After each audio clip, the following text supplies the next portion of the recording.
Cuando regresé de la quimioterapia, encontré mi ropa en la acera con una nota de mi hija: busca un asilo, mi suegra se va a mudar aquí y necesita espacio. Al día siguiente vendí la casa. Suscríbete al canal para más historias como esta y comenta desde qué ciudad nos estás viendo. Mis manos temblaban cuando abrí la puerta del taxi. No era por la quimioterapia esta vez, era por algo mucho peor que cualquier náusea o debilidad que hubiera sentido en estos últimos 8 meses. Mis ojos no podían procesar lo que estaba viendo frente a mi casa. Allí, desperdigada por toda la banqueta como basura, estaba mi ropa. Mis vestidos de domingo, las blusas que había bordado a mano, los suéteres que me había tejido durante las noches frías. Todo tirado sin cuidado, algunos ya pisoteados por los transeúntes. Me acerqué despacio, con las piernas que apenas me sostenían. No era posible. Carmen no podía haberme hecho esto. No después de todo lo que habíamos pasado juntas, no cuando apenas estaba luchando por mi vida. Pero ahí estaba la prueba, pegada con cinta adhesiva en una de mis maletas viejas. Un papel doblado con la letra apurada de mi hija, esa misma letra que yo le había enseñado cuando tenía 5 años. Mamá, necesitas buscar un asilo. Dolores va a mudarse aquí y necesita espacio. No podemos mantener 2 mujeres mayores en la casa. Roberto ya decidió. Leí el papel 3 veces antes de que las palabras penetraran realmente en mi mente. Roberto ya decidió. Como si yo fuera un mueble viejo que se puede descartar cuando ya no sirve. Como si esta casa, que yo construí ladrillo por ladrillo con el sudor de mis manos trabajando 12 horas al día en la fábrica, fuera suya para decidir quién se queda y quién se va. El taxista se bajó y me miró con compasión. ¿Está bien, señora? ¿Quiere que la ayude con sus cosas? No pude responder. La garganta se me había cerrado completamente. ¿Mis cosas? ¿Qué cosas me quedaban ya? 40 años de vida reducidos a ropa tirada en la calle y algunos objetos personales metidos en bolsas de plástico. Carmen salió de la casa en ese momento. Mi Carmen, la niña que yo crié sola después de que su padre nos abandonara cuando ella tenía 6 años. La muchachita a la que le contaba cuentos cada noche para que no llorara por su papá. La joven que lloró en mis brazos cuando su primer novio la dejó. La mujer que me abrazó cuando le dije que tenía cáncer. Pero ahora sus ojos estaban duros, fríos. No era la misma persona. Mamá, ya era hora de que llegaras. Necesito que te lleves todo esto hoy. Dolores viene mañana temprano y Roberto quiere que su cuarto esté listo. Carmen, logré susurrar, ¿cómo puedes hacerme esto? Ella cruzó los brazos y evitó mi mirada. No te estoy haciendo nada, mamá. Es la realidad. Roberto tiene razón, no podemos cuidar de 2 mujeres. Dolores es más joven que tú, puede ayudar con los nietos. Tú. Se detuvo, pero ya había dicho suficiente. Tú estás enferma. Tú eres una carga. Tú ya no sirves. Esta es mi casa, Carmen. La compré con mis propias manos. Era tu casa, mamá. Ahora vivimos aquí Roberto y yo. Él paga las cuentas. Mentira. Yo sabía que era mentira porque yo seguía pagando el predial, la luz, el agua. Porque cuando Roberto se quedó sin trabajo el año pasado, fui yo quien los mantuvo a flote con mis ahorros. Pero Carmen había decidido olvidar todo eso. ¿Dónde se supone que voy a vivir? Por primera vez, vi un destello de duda en sus ojos. Pero duró apenas un segundo. Hay buenos asilos por aquí cerca. O puedes buscar un cuartito en renta. Ya no eres mi responsabilidad, mamá. Esas palabras me dolieron más que todas las agujas de quimioterapia juntas. Ya no eres mi responsabilidad. Como si yo hubiera sido una obligación todos estos años, no su madre que se desvivió por darle todo. El taxista carraspeó incómodo. Señora, ¿a dónde la llevo? No tenía respuesta. No tenía a dónde ir. 62 años y por primera vez en mi vida, estaba completamente sola. Carmen ya se había metido a la casa. Ni siquiera me ayudó a recoger mis cosas. Tuve que agacharme yo, con el cuerpo todavía adolorido del tratamiento, a juntar mi ropa del suelo mientras los vecinos me miraban con lástima desde sus ventanas. Cuando terminé de meter todo en el taxi, miré por última vez la casa amarilla con el jardín que yo había plantado. Las bugambilias que crecían en la reja, el limonero que había sembrado cuando Carmen era pequeña, la ventana de su cuarto donde se asomaba para despedirme cada mañana cuando me iba a trabajar. Ahora esa ventana tenía las cortinas cerradas. Esa noche la pasé en casa de doña Lupita, mi vecina de toda la vida. Ella no hizo preguntas, solo me preparó un té de manzanilla y me dio su cuarto mientras ella dormía en el sillón. Pero yo no pude cerrar los ojos ni un minuto.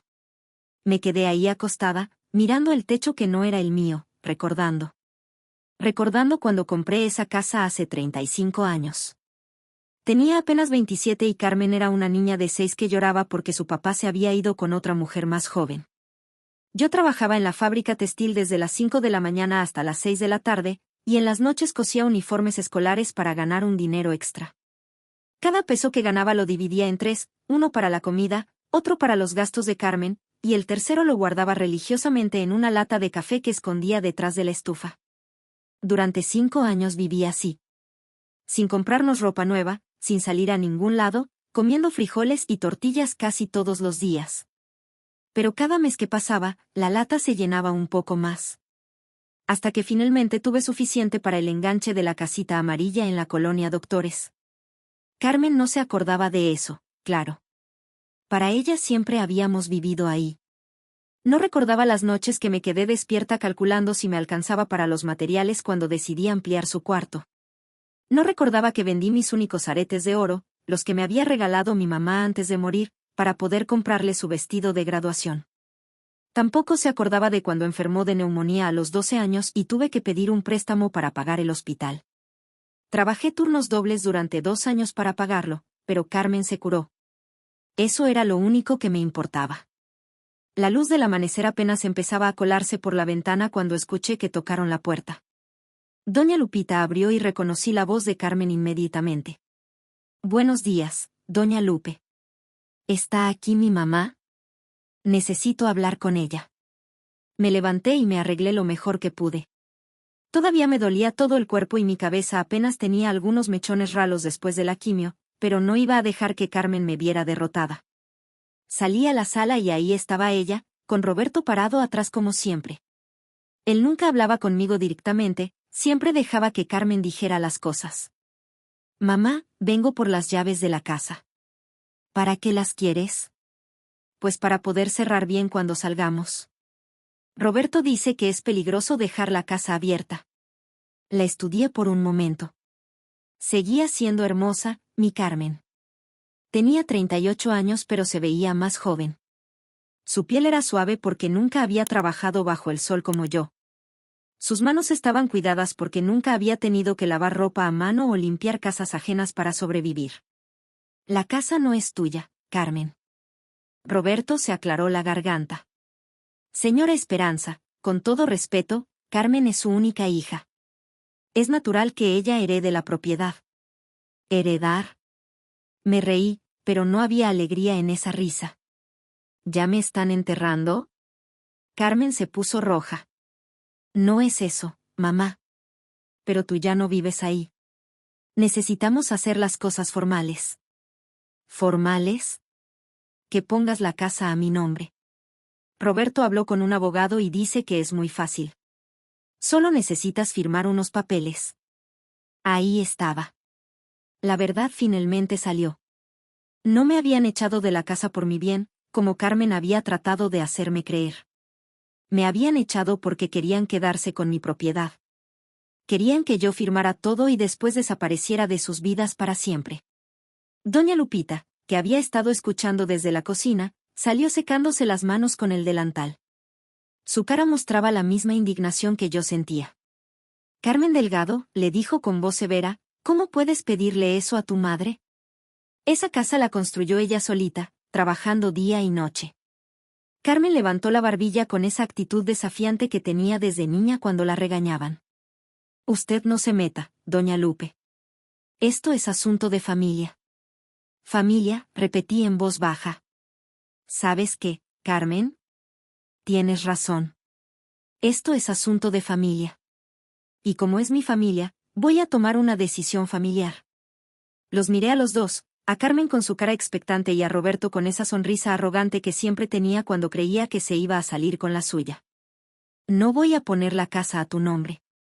La sonrisa de Roberto desapareció. Carmen frunció el ceño. Pero mamá. No voy a poner la casa a tu nombre, repetí más fuerte, porque la voy a vender. El silencio que siguió fue tan pesado que se podía cortar con un cuchillo. Carmen y Roberto se quedaron viendo como si hubiera dicho que me iba a volar a la luna. No puedes hacer eso, murmuró Roberto. Por primera vez en años, le sonreí. Una sonrisa real, genuina. Sí puedo. Es mi casa. 2 días después estaba sentada en la oficina del licenciado Morales, el mismo notario que había manejado la compra de mi casa hace tantos años. Sus canas se habían multiplicado, pero su sonrisa seguía siendo la misma de cuando era una madre joven y asustada tratando de entender todos esos papeles legales. Señora Esperanza, me da mucho gusto verla. Aunque hubiera preferido que fuera en mejores circunstancias. Sus ojos mostraron genuina preocupación cuando notó mi pañuelo en la cabeza. ¿Cómo se encuentra de salud? Mejor cada día, licenciado. Y hoy vengo a sentirme aún mejor. Le expliqué lo que quería hacer. Él me escuchó sin interrumpir, solo asintiendo de vez en cuando. Cuando terminé, se quitó los lentes y los limpió lentamente. ¿Estás segura de esta decisión? Es una casa muy bonita, en una zona que se ha valorizado mucho. Completamente segura. ¿Y su hija está de acuerdo? Me reí. Mi hija cree que la casa ya es suya. El licenciado frunció el ceño y comenzó a revisar algunos papeles en un archivero. Después de unos minutos, encontró lo que buscaba. Aquí está. La escritura está únicamente a su nombre, señora Esperanza. Su hija no tiene ningún derecho legal sobre la propiedad. ¿Estás seguro? Completamente. De hecho, veo aquí que cuando usted compró la casa, específicamente pidió que quedara registrada solo bajo su nombre. Muy inteligente de su parte. Claro que lo recordaba. El vendedor me había sugerido poner también el nombre de Carmen, que entonces tenía 11 años, para el futuro. Pero algo en mi instinto me dijo que no lo hiciera. Tal vez presentía que algún día iba a necesitar esa protección. ¿Cuánto tiempo necesita para la venta? Si encuentra comprador rápido, puede ser cuestión de días. Tengo a una pareja joven que ha estado buscando exactamente ese tipo de casa en esa zona. Si le interesa, puedo contactarlos hoy mismo. Hágalo. Esa misma tarde, los compradores fueron a ver la casa. Eran doctores recién casados, el pediatra y ella ginecóloga. Me recordaron a Carmen y a mí cuando éramos jóvenes y soñábamos con un futuro mejor. La diferencia era que ellos se veían enamorados y unidos, no como Carmen y Roberto que siempre parecían estar compitiendo el uno contra el otro. Carmen no estaba cuando llegamos. Roberto abrió la puerta con cara de sorpresa. Señora Esperanza, ¿qué hace aquí? Pensé que ya habíamos hablado sobre. Vengo a enseñar mi casa a los compradores. Roberto se quedó helado. ¿Compradores? El doctor Ramírez y la doctora Herrera. Van a comprar la casa. Eso es imposible. Esta casa no está en venta. El licenciado Morales se aclaró la garganta. Disculpe, joven, pero la casa sí está en venta. Y la señora Esperanza tiene todo el derecho de venderla porque es la única propietaria legal. Vi cómo la cara de Roberto se puso primero roja, después pálida. Empezó a tartamudear. Pero nosotros vivimos aquí. Carmen me dijo que su mamá le iba a dejar la casa. Carmen se equivocó, dije somplemente. Los doctores recorrieron la casa con admiración. Comentaron lo bien conservada que estaba, lo amplios que eran los cuartos, lo hermoso que se veía el jardín. Cuando llegaron al cuarto que había sido de Carmen, la doctora Herrera suspiró. Este sería perfecto para la nursería. Estamos esperando nuestro primer bebé. Sentí una punzada en el corazón. Carmen nunca me había dado nietos. Siempre decía que los niños eran muy caros, muy problemáticos. Pero aquí estaba esta pareja joven, llena de ilusiones, que iba a llenar mi casa de risas de niño otra vez. Roberto había estado siguiéndonos como zombi. Cuando regresamos a la sala, finalmente reaccionó. No pueden hacer esto. Vivimos aquí. Tenemos derechos. El licenciado Morales abrió su portafolio y sacó unos papeles. ¿Tienen algún contrato de renta? ¿Algún documento que demuestre que pagan por vivir aquí? Roberto se quedó callado. Claro que no tenían nada. Habían estado viviendo de mi generosidad, asumiendo que yo nunca me iba a defender. ¿Cuánto están ofreciendo?, les pregunté a los doctores. El doctor Ramírez nombró una cantidad que me sorprendió. Era mucho más de lo que yo había imaginado. El licenciado tenía razón, la zona se había valorizado mucho en estos años. ¿Pueden pagar de contado? Sí, señora. Acabamos de vender el departamento donde vivíamos y tenemos el dinero disponible. Perfecto. Cerramos el trato. Nos dimos la mano mientras Roberto nos miraba con horror. En ese momento llegó Carmen del trabajo. La escuché abrir la puerta y gritar. Roberto. ¿De quién es ese coche que está afuera? ¿Y por qué está aquí mi mamá? Cuando entró a la sala y vio la escena, los doctores, el licenciado, los papeles sobre la mesa, su cara pasó por una docena de expresiones diferentes. Confusión, incredulidad, pánico. ¿Qué está pasando aquí? Roberto se acercó a ella, temblando. Carmen, tu mamá vendió la casa. Carmen me miró como si me hubiera vuelto loca. Eso es imposible. Esta casa va a ser mía. Esta casa ya no es de nadie de ustedes, dije levantándome. Los papeles se firman mañana. Los nuevos dueños pueden tomar posesión el fin de semana. Carmen se dejó caer en el sillón. Por primera vez desde que la echara de la casa, vi miedo real en sus ojos. El sábado por la mañana, los doctores Ramírez llegaron con una camioneta de mudanzas y las llaves nuevas de mi casa. Yo estaba ahí para entregarles las plantas del jardín que habían pedido que les explicara cómo cuidar. Carmen y Roberto habían tenido 3 días para sacar sus cosas, pero por la cantidad de cajas que seguían sacando, era obvio que habían creído hasta el último momento que yo iba a cambiar de opinión. Carmen no me había dirigido la palabra desde el miércoles. Cada vez que me veía, solo me lanzaba miradas llenas de odio. Roberto era el que se había encargado de las súplicas y las amenazas. Señora Esperanza, recapacite. ¿Dónde vamos a vivir? ¿Dónde va a vivir mi mamá? Ese ya no es mi problema, Roberto. Pero usted es la abuela de mis hijos. ¿Qué hijos? Carmen nunca me dio nietos. Los que vamos a tener. Carmen está pensando en embarazarse el próximo año. Mentiras. Todo eran mentiras desesperadas de un hombre que se veía sin el techo que había estado disfrutando gratis durante 5 años. La doctora Herrera se acercó a mí mientras su esposo dirigía a los cargadores. Señora Esperanza, ¿está segura de que no quiere quedarse con algunas de sus plantas? Especialmente ese rosal tan hermoso. No, doctora. Ese rosal lo planté cuando mi hija era pequeña. Ya no significa nada para mí. Mentí. Ese rosal sí significaba algo, pero no podía llevármelo a donde iba. Y prefería que creciera en un hogar donde hubiera amor verdadero, no donde lo habían arrancado de raíz como a mí. Carmen finalmente explotó cuando vio que yo le estaba dando las instrucciones de riego a la nueva dueña. Eres una desgraciada. Una mala madre. ¿Cómo puedes hacernos esto? Me volteé hacia ella muy despacio. ¿Una mala madre? ¿Yo soy una mala madre? Sí. Nos dejaste sin casa. Sin nada.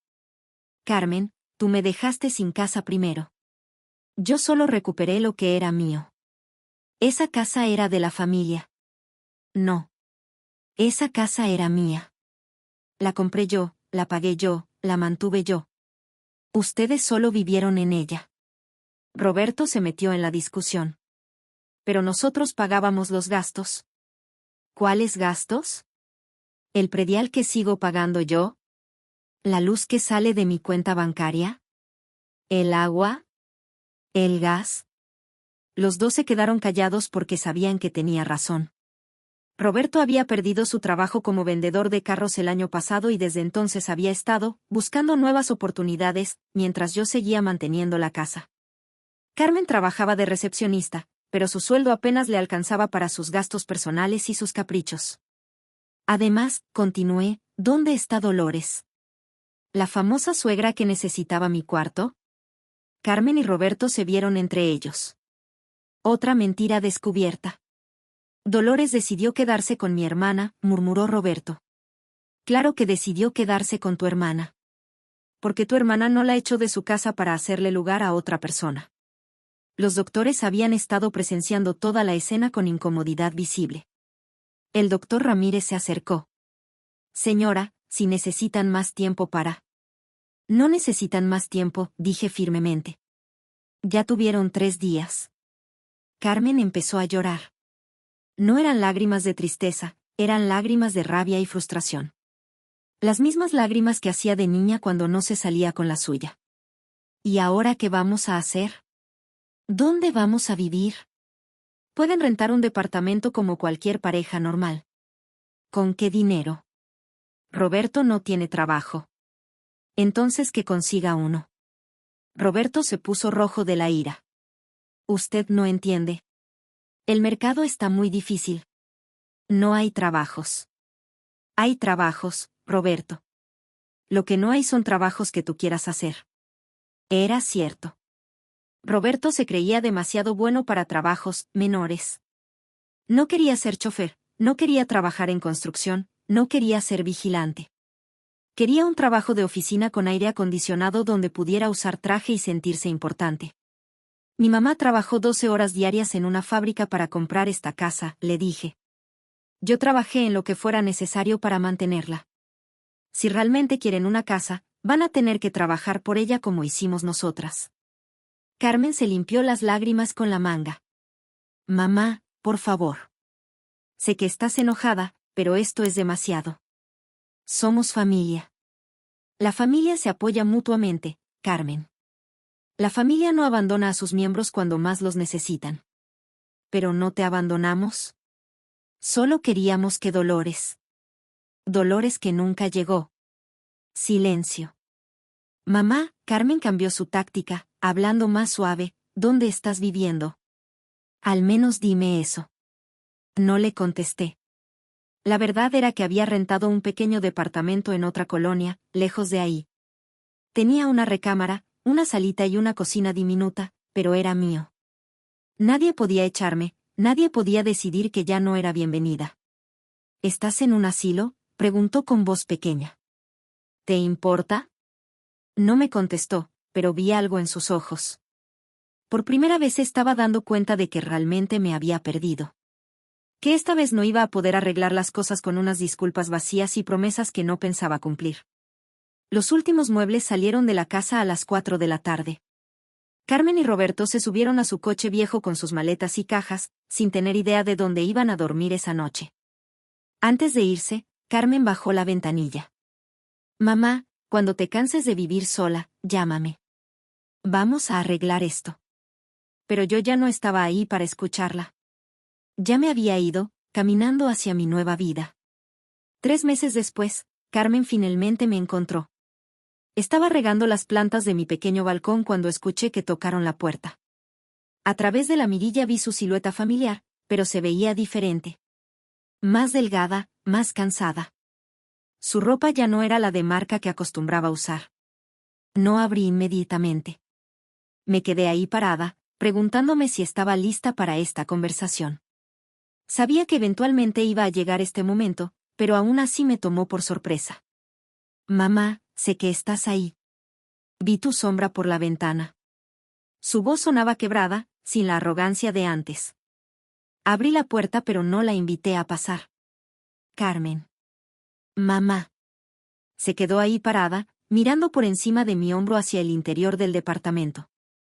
Sus ojos se agrandaron cuando vio la sala. Te ves bien. Era cierto. Me veía mejor de lo que me había visto en años.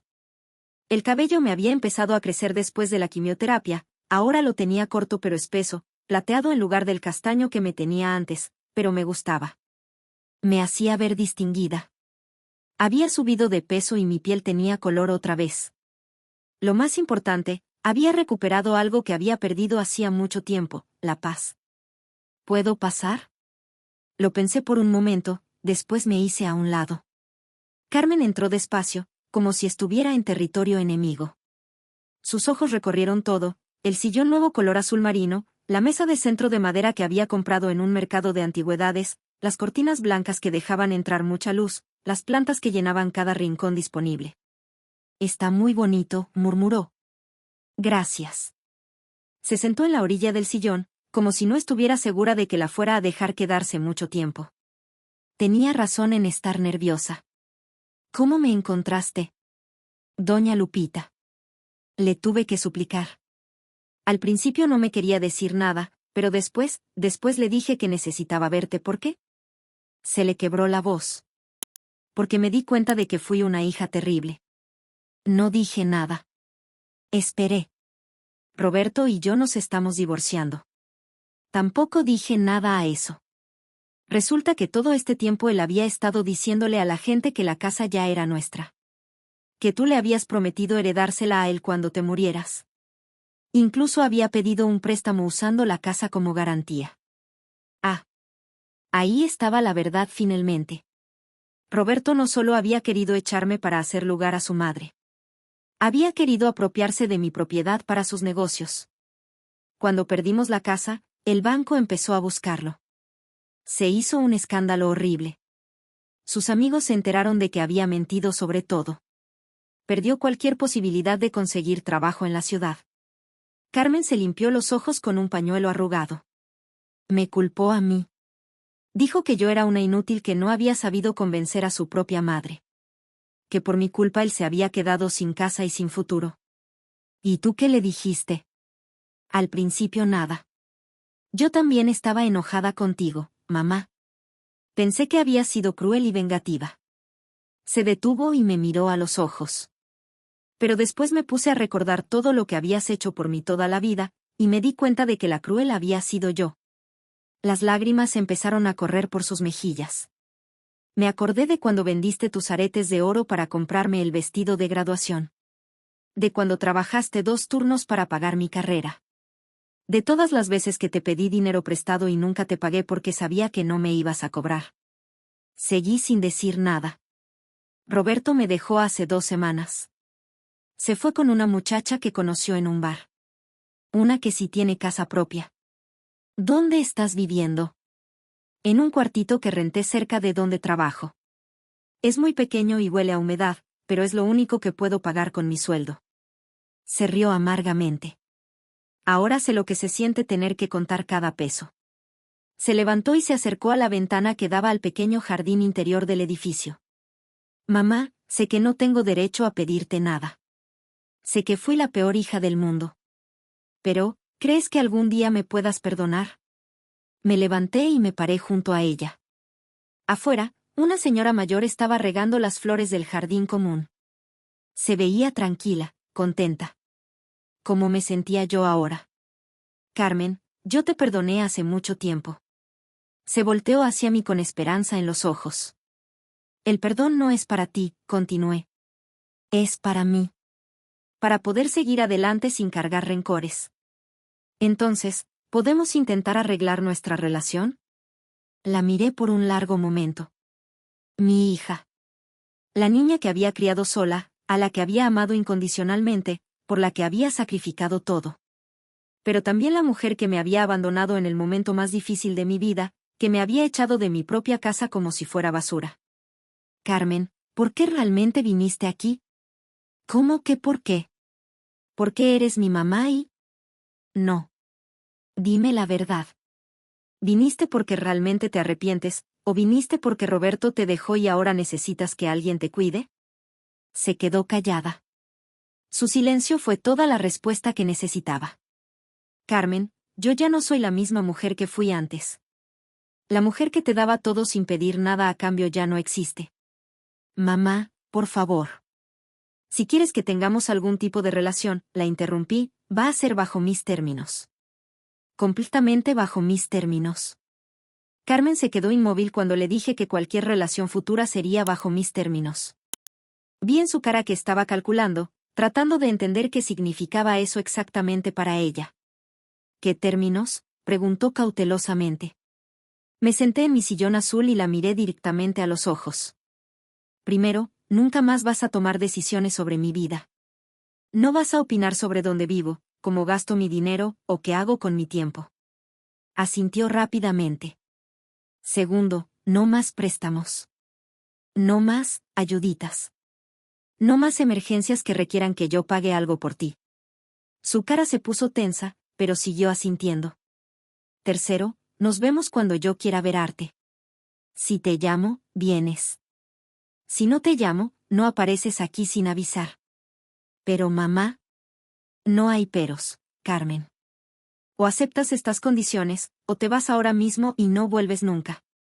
Se mordió el labio inferior, el mismo gesto que hacía de niña cuando estaba luchando entre hacer lo correcto o lo que quería hacer. ¿Y si acepto? ¿Qué va a pasar con nosotras? Vamos a intentar conocernos otra vez. Como dos adultas que apenas se están conociendo. Sin historia, sin culpas, sin expectativas. ¿Sin historia? La esperanza que tú conociste, la que se sacrificaba por ti sin límites, esa ya no existe. Murió el día que me pusiste mis cosas en la banqueta. Vi cómo sus ojos se llenaron de lágrimas otra vez. Y la Carmen que yo conocí, mi niña pequeña que me necesitaba, esa también murió ese día. Tú mataste a esa niña cuando decidiste que yo ya no importaba. Mamá, yo. Déjame terminar.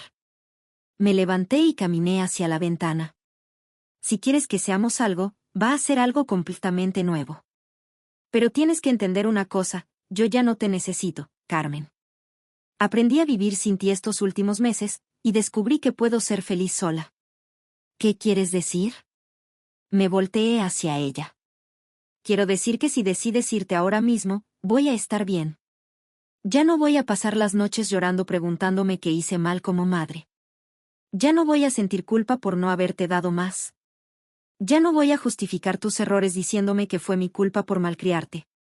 Carmen se veía cada vez más pálida. Yo ya sané, Carmen. El cáncer se fue de mi cuerpo, pero más importante, el dolor que tú me causaste también se fue de mi corazón. Entonces, ¿para qué quieres que nos volvamos a conocer? Porque a pesar de todo, sigo teniendo curiosidad de saber en qué persona te convertiste. Porque tal vez, solo tal vez, todavía hay algo rescatable entre nosotras. Se quedó callada por un rato largo, mirándose las manos. Son condiciones muy duras, mamá. La vida es dura, Carmen. Yo aprendí eso cuando tenía tu edad y tu papá nos abandonó. Tú lo estás aprendiendo ahora. ¿Y si no acepto? Entonces te vas y pretendemos que esta conversación nunca pasó. Tú sigues tu vida, yo sigo la mía. Carmen se levantó y caminó hacia la puerta. Por un momento pensé que se iba a ir. Que iba a elegir su orgullo sobre la posibilidad de reconstruir algo conmigo. Pero se detuvo con la mano en el picaporte. No puedo, murmuró. ¿No puedes qué? No puedo aceptar tus condiciones. Se volteó hacia mí con la cara roja de ira. ¿Quién te crees que eres? Soy tu hija. No puedes tratarme como si fuera una extraña. Ahí estaba. La verdadera Carmen. La que creía que merecía amor incondicional sin tener que dar nada a cambio. La que creía que el simple hecho de existir le daba derecho sobre mi vida. Tienes razón, le dije calmadamente. Eres mi hija. Pero el ser mi hija no te da derecho a tratarme mal. Yo no te traté mal. ¿En serio? ¿Echar a tu madre enferma de cáncer de su propia casa no es tratarla mal? Eso fue diferente. Roberto dijo que. Roberto no me parió, Carmen. Roberto no me crió, no me conocía, no me debía nada. Tú sí. Estás siendo injusta. No, Carmen. Por primera vez en mi vida estoy siendo justa. Conmigo misma. Se quedó ahí parada, respirando agitadamente. Pude ver el momento exacto en que se dio cuenta de que no me iba a doblar esta vez. Que no importaba cuánto gritara o llorara, yo ya no era la madre que cedía a todo. Esto no se va a quedar así, me dijo con voz temblorosa. Vas a arrepentirte de tratarme así. No, Carmen. No me voy a arrepentir. Abrió la puerta bruscamente. Cuando estés vieja y enferma y necesites que alguien te cuide, no vengas buscándome. No te voy a buscar, le contesté. Y si llego a estar vieja y enferma, voy a contratar a alguien que me cuide por dinero. Alguien que va a tratarme con respeto porque es su trabajo, no alguien que me va a hacer sentir culpable por existir. Carmen salió y azotó la puerta. Me quedé ahí parada por unos minutos, esperando a sentir algo. Tristeza, arrepentimiento, duda. Pero no llegó nada de eso. En lugar de eso, sentí algo que no había sentido en décadas, libertad completa. Caminé hacia mi balcón y seguí regando mis plantas. El sol estaba empezando a ponerse, pintando el cielo de naranja y rosa. Mis geranios estaban floreciendo hermosamente, y mis hierbas de olor llenaban el aire con su fragancia. Esta era mi vida ahora. Pequeña, simple, pero completamente mía. Por primera vez en 62 años, nadie podía lastimarme porque ya no le había dado a nadie el poder de hacerlo. Era libre.